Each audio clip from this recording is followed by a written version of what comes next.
What up, boys, and welcome back to another video. So as always, every single Wednesday I upload a video where I've done either 100 runs of a certain dungeon, or I've done an open world farm for 10 hours, which is equal to doing 100 runs in terms of time used.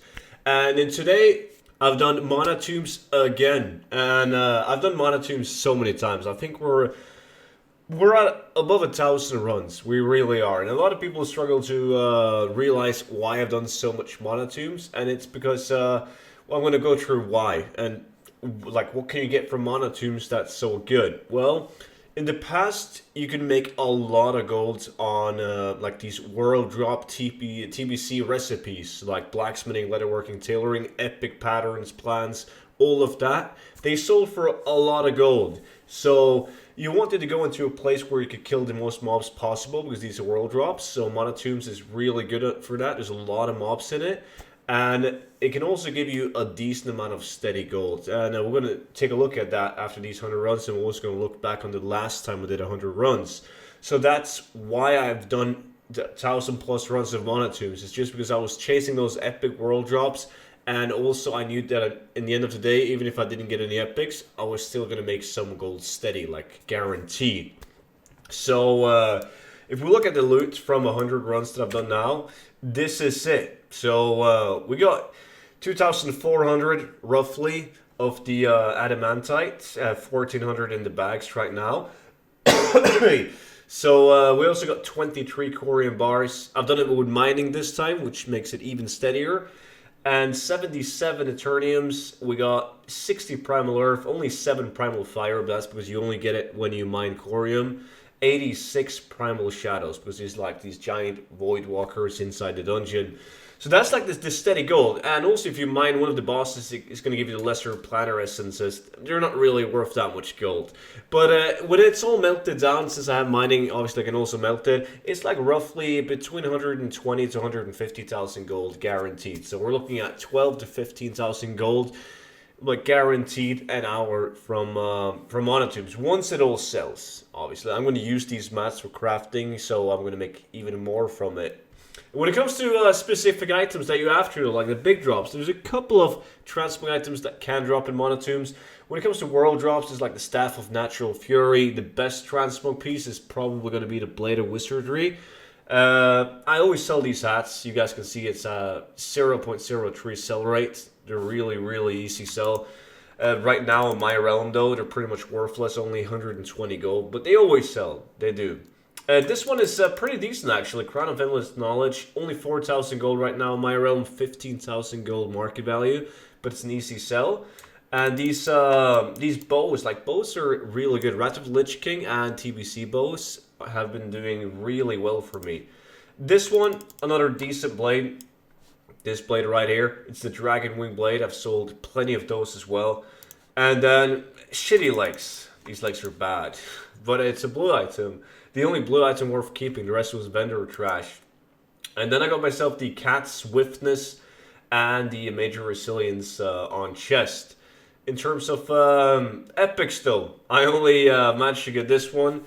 Goes for 27,000 gold on my realm. I've bought this one in the past for 18,000 gold, so that was probably a long time ago because I couldn't get it to drop.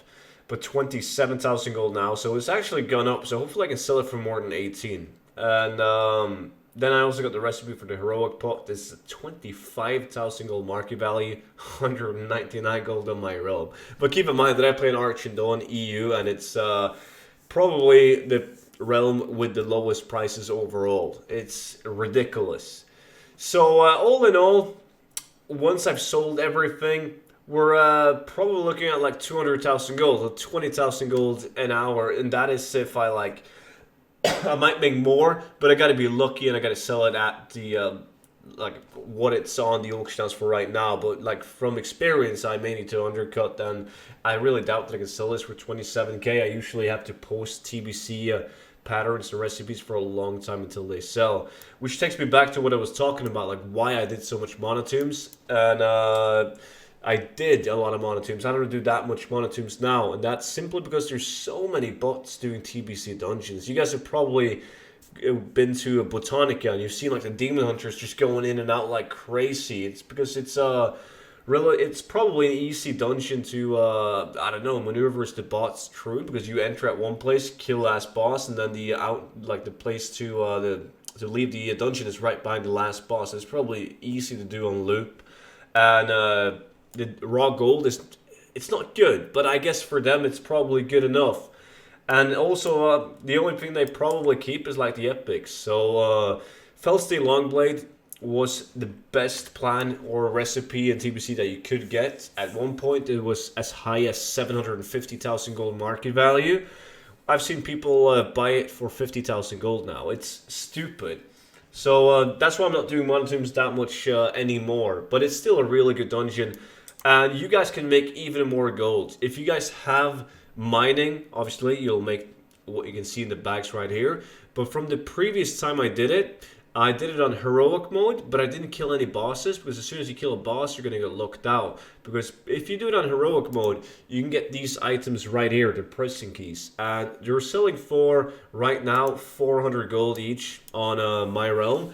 And as you guys can see, I got a lot of them, like 450 or so. So we're looking at like 180,000 gold just from the prison keys. And I remember when I uploaded this video, and even before the video, and people said, there's no way people are going to buy the keys for like 200 to 500 gold each. And guess what? I've sold them all, and it was no problem whatsoever. I even sold some of them for more than 500 gold each. But you can't just wander into heroic monotombs and get these keys, though. You have to do a quest chain that allows you to get the keys. I didn't have the quest chain on my speed druid, only on my main. So and my main doesn't have mining. So I just decided, since the last time I did it with the keys, this time I will do it with mining. And you guys get the idea. If I had the keys, obviously we're looking at like 35 to 40,000 plus an hour from monotombs. So it has really good potential. It really has. I would advise you guys to go and do monotombs, and I'm always talking about how you guys should pick up like all the crafting professions, like tailoring, blacksmithing, leatherworking, even engineering, and then craft mogs. And if you do something like monotombs, you're gonna get some mats that are gonna come in handy for crafting those items.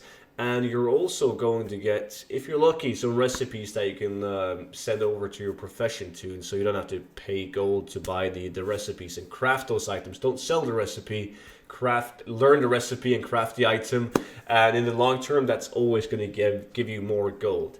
But that was it for Monotombs. Hopefully you guys liked the video and like this series in general. If you do, make sure to click that thumbs up. It really helps out the channel. And I will see all of you guys back in tomorrow's video. Until then, bye-bye.